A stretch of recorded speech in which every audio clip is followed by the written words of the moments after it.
여러분이 지구 땅덩어리의 3분의 1을 소유했다면 어떨까요? 아메리카 대륙 전체, 필리핀, 네덜란드까지 전부 여러분 손안에 있는 겁니다. 실제로 이런 나라가 있었어요. 바로 16세기 스페인이죠. 해가 지지 않는 제국이라 불렸고 전 세계 은의 80%를 독점했던 이 어마어마한 나라가 고작 100년 만에 완전히 무너져 버렸습니다. 유럽 최강국에서 이류 국가로 추락한 거예요. 대체 무슨 일이 있었던 걸까요? 지금부터 역사상 가장 극적인 몰락 이야기를 시작해 보겠습니다. 1492년 크리스토퍼 콜럼버스가 아메리카 대륙을 발견하면서 모든 게 시작됐습니다.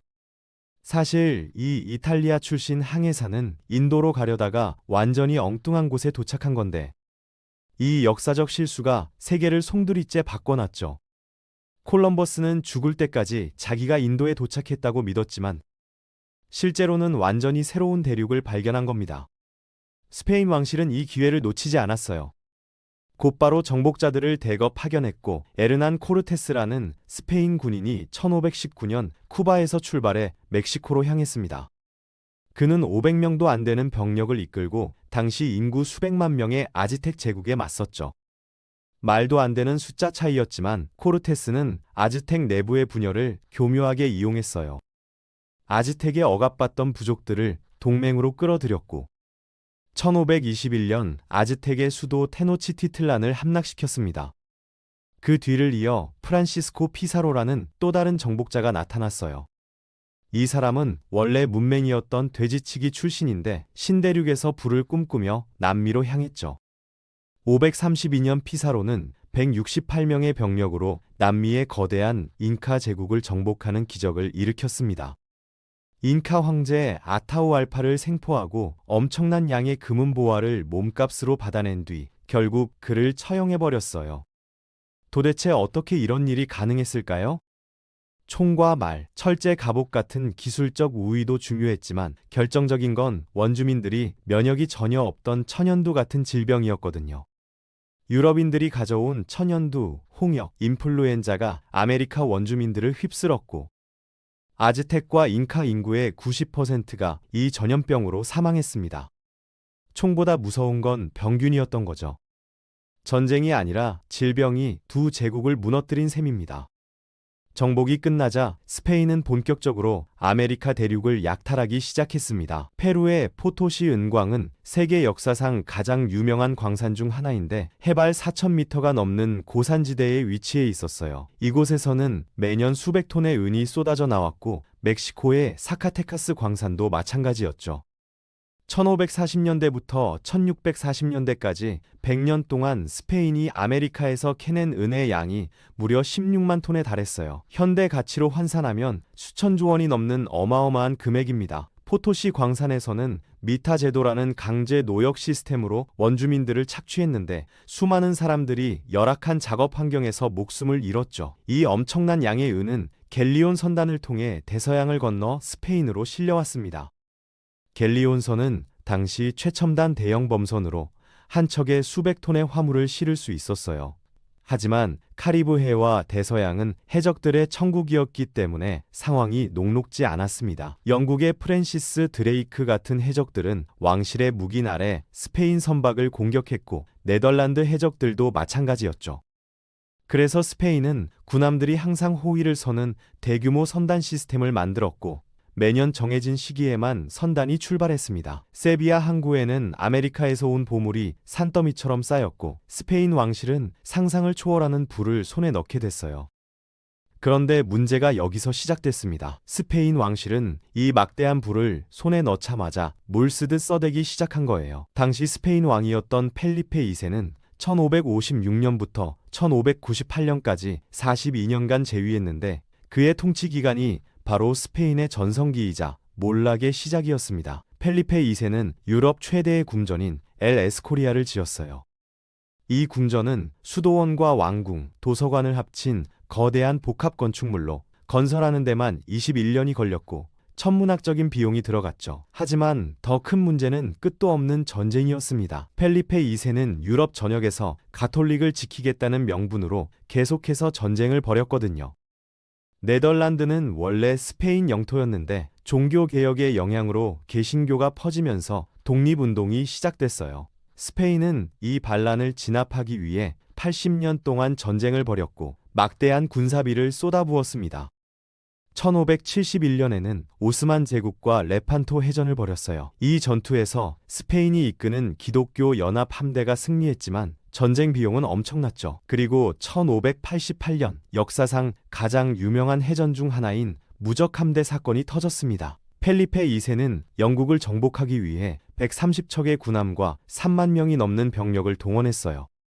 당시 유럽 최대 규모의 해군 원정이었죠. 하지만 영국 해협의 거친 날씨와 영국 해군의 기동력 있는 전술 앞에서 무적 함대는 참패를 당했고 절반이 넘는 배가 돌아오지 못했습니다. 이 한 번의 원정에 들어간 돈이 당시 스페인 왕실 1년 예산의 절반이었어요. 문제는 이런 전쟁이 한두 번이 아니었다는 겁니다.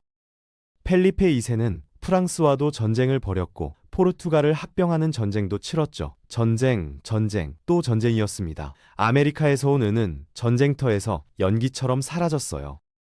더 심각한 건 스페인이 제조업을 완전히 무시했다는 점입니다. 은이 끊임없이 들어오니까 굳이 물건을 만들 필요가 없었던 거예요. 필요한 건 전부 수입하면 됐으니까요. 영국과 네덜란드에서 옷감을 사오고 프랑스에서 사치품을 들여왔습니다. 심지어 전쟁에 쓸 대포와 총까지 외국에서 수입했어요. 말이 됩니까? 세계 최강국이 무기조차 직접 만들지 못한 겁니다.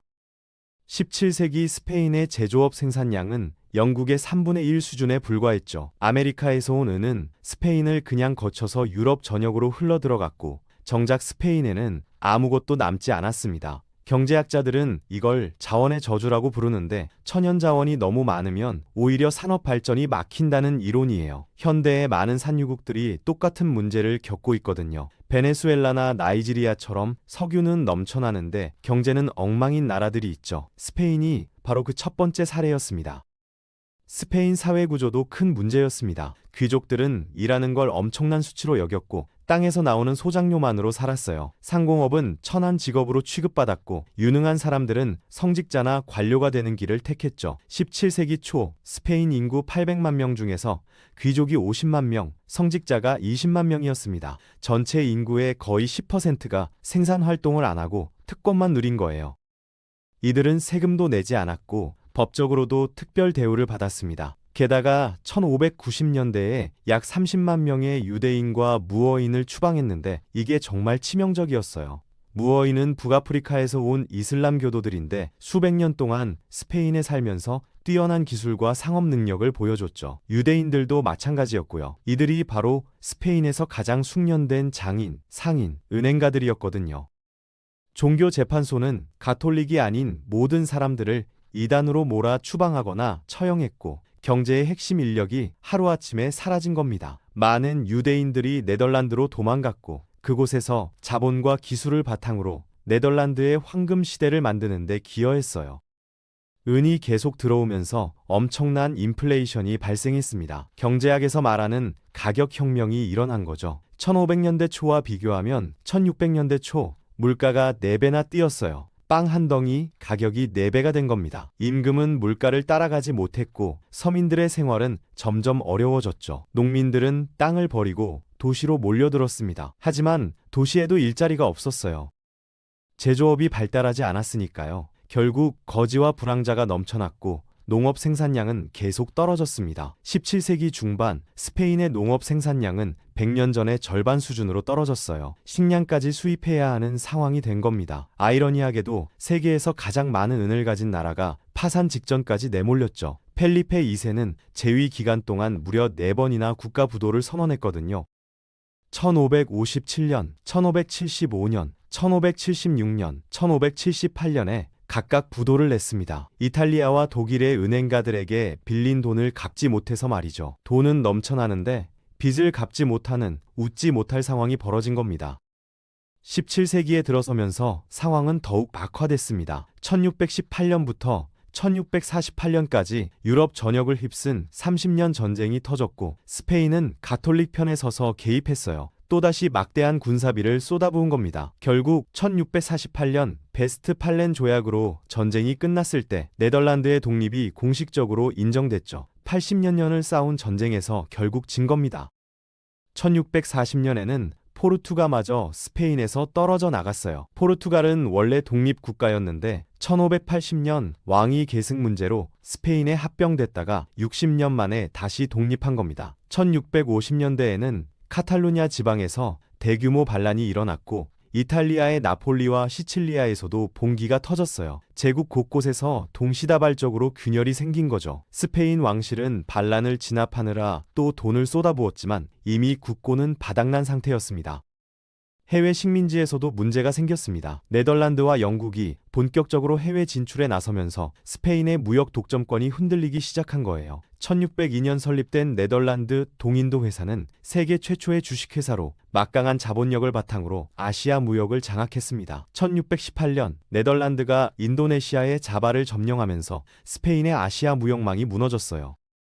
향료 무역의 중심지를 빼앗긴 겁니다. 영국도 가만히 있지 않았죠. 영국은 카리브해에서 스페인 선박을 공격하며 약탈을 일삼았고 1655년에는 카리브해의 자메이카를 완전히 빼앗아갔습니다. 스페인은 이제 아메리카 대륙에서조차 독점권을 잃어가고 있었어요. 한때 무적이라 불렸던 스페인 해군은 이제 영국과 네덜란드 해군의 상대가 되지 못했습니다. 기술적으로도 뒤처졌고 숫자도 부족했죠. 왕실의 무능함도 몰락을 가속화시켰습니다. 펠리페 3세는 1598년부터 1621년까지 재위했는데 정치에는 전혀 관심이 없었어요. 모든 권력을 총신인 레르마 공작에게 맡겼고 자신은 사냥과 연극 관람에만 몰두했습니다. 레르마 공작은 부패한 인물로 국가 재정을 축내며 사적인 이익만 챙겼죠. 그 다음 왕인 펠리페 4세는 상황이 더 심각했어요.